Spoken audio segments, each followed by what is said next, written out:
Uncomfortable but optimistic. That's the position of the Barbados Manufacturers Association in response to the budgetary measures announced by the new administration. Kent Jerson has the details. The Barbados Manufacturers Association has some concerns about the taxes on water and fuel outlined in government's recent mini-budget. It's worried about the impact they will have on production and travel costs.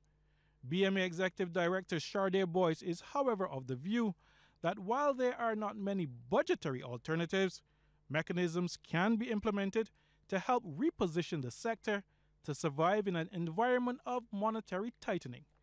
She adds that Prime Minister Mia Amor-Montley has given a commitment to work with the sector, and the BMA has already discussed various initiatives with Industry Minister Ronald Topping. BMA President Robert Nowell says the majority of businesses and the public at large understand that the budgetary measures are a response to the crisis of high debt, which has to be brought under control for normalcy to return to Barbados. Nevertheless, he says, his sector in particular is expecting operational costs to rise, which could affect the competitiveness of individual businesses. Mr. Nowell has given the assurance the BMA will be working with its membership to minimize any adverse impact of the tax adjustments. Kent Jerson, CBC News. Self-employed Barbadians are being encouraged to pay contributions to the National Insurance Scheme. The advice is coming from Minister of Labour and Social Partnership Relations, Colin Jordan. He says at present there is a great disparity between the number of self-employed people in Barbados and those actually making contributions. Mr. Jordan is warning people not to wait until something happens to start thinking about NIS. There are approximately 2,035 self-employed persons submitting payments to the National Insurance. And this is at March 2018. However, the last census done in Barbados, 2010,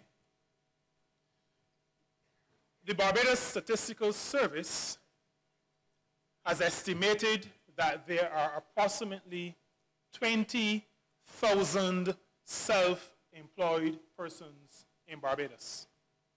20,000 self-employed persons in Barbados, 2,000 contributing to the National Insurance Scheme.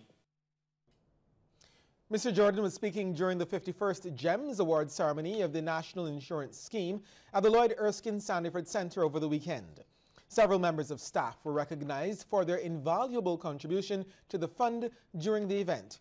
Renee Waterman took home the coveted Employee of the Year award, while one of the long service awards went to Denise Smith, who has been with the NIS for the past 30 years. The Labour Minister stressed that people need to understand the benefits of Social Security. And the situation really begs the question, how are self-employed persons managing their lives, especially in periods of low production or low or reduced income?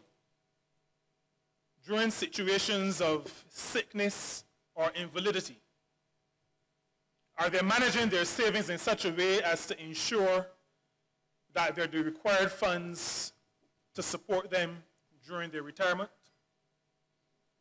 It is true that some self-employed persons work seasonally, but they should still pay their contributions, as the payment is calculated on as low an amount as $21 per week or $91 per month.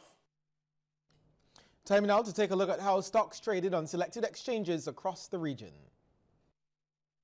In Jamaica, JMMB Group Limited was the volume leader with 1,618,000 units.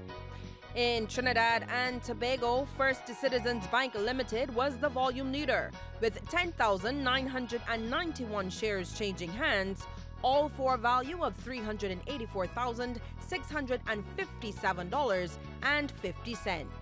And here in Barbados, Sagicor Financial Corporation Limited was the sole security trading 2,319 shares at $2.23 each.